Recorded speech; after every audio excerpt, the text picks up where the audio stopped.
e o alfabeto celta. Embora eles não utilizavam tanto para escrever, vou escrever meu diário, eles utilizavam muito para magia. Seria, se a gente for fazer um comparativo, seria um próximo, um equivalente, não é a mesma coisa, bastante importante frisar, mas as runas, que é porque elas estão mais, por conta a cultura pop está mais para os nórdicos atualmente. Mas esse deus, ele também se sacrifica, porque lá nos deuses nórdicos, para vir as runas, ele tem que entregar o olho, né? Sim. A mitologia desse deus que criou esse alfabeto, que vai usar, ele também sofre um sacrifício? Ele, nesse ponto, ele não sofre.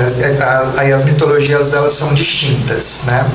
Embora a gente vai ver proximidades, por exemplo, tem dentro do leque celta, a gente tem o Taliesin, que é o bardo que ele queima o dedo e acaba colocando a mão na boca, por conta ele está fazendo uma mistura mágica, e ele absorve conhecimento.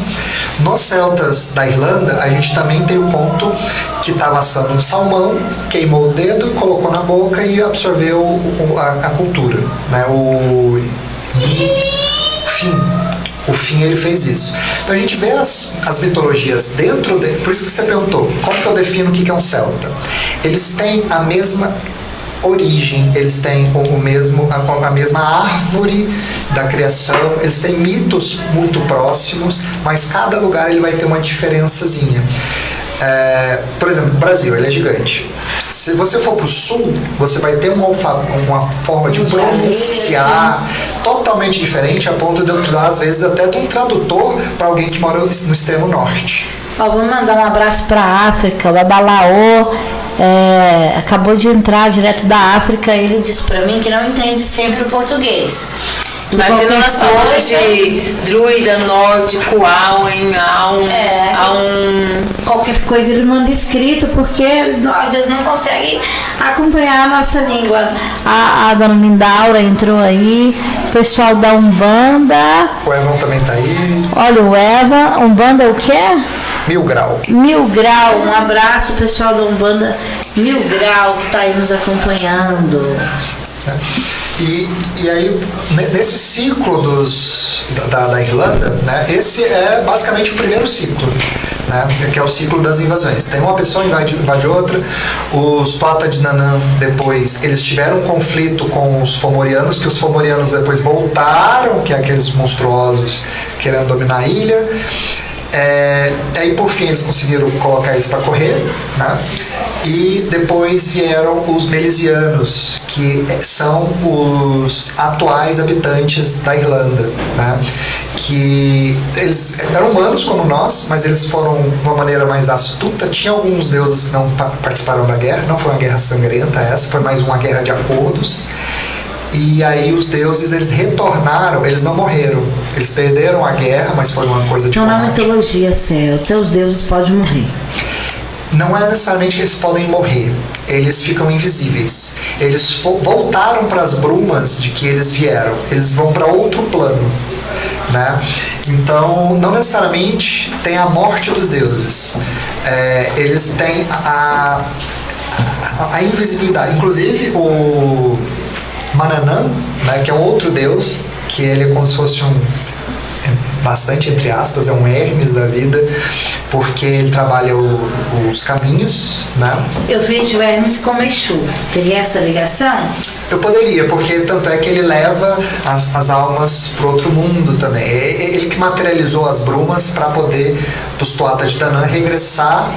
E hoje, na Irlanda, no culto celta, cada espaço ele tem uma história. Aquilo que vocês tinham perguntado no início sobre a arquitetura, né? Os celtas, eles acreditam que um morro, ele tem uma história, ele tem uma atmosfera, ele é um portal, ele tem um nome. Um poço, ele também tem isso, né? Mas o candomblé também faz essa ligação, né? Na verdade, essa troca, né, que a gente coloca, por exemplo, que Iemanjá seria a energia do mar, né? Uma forma de venerar e de respeitar o mar. Aí vem Ossanha, o ceguete, as folhas, né? O chumaré, o retorno. As pessoas já olham e já falam que é o arco-íris, mas na verdade é o ciclo da vida. É o retorno, a condensação da água, o reaguar. A gente tem chuva, isso. né? O jeito de retornar.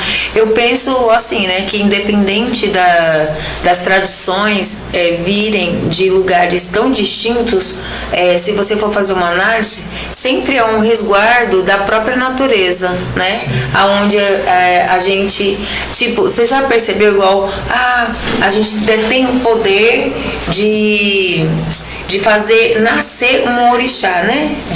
De explodir, né? De acordar. Mas, na verdade, o que é o orixá? É um elemento da natureza. E esse elemento da natureza, ele é necessário para tudo. Então, eu acho que a maior magia é essa. É você saber manipular um elemento da natureza e, ao mesmo tempo, conscientizar a humanidade que aqueles elementos, eles precisam ser preservados, né? A partir do clima, a partir da nossa educação, a partir do que a gente faz, as nossas atitudes. E eu percebo que isso aí se dá em todas as... Como é que eu vou falar? Em tudo quanto é tradição que manipula energia e tudo quanto é tradição que acredita que aquela energia, ela vem da própria natureza, né? Só que de uma forma canalizada, de uma forma aonde, por exemplo...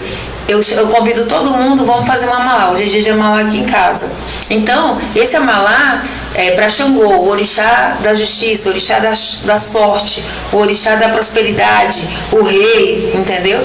E aí ali é uma egrégora também, não é? Mas o que ele simboliza na natureza? Entendeu? Então, assim... Acaba sendo um culto à natureza.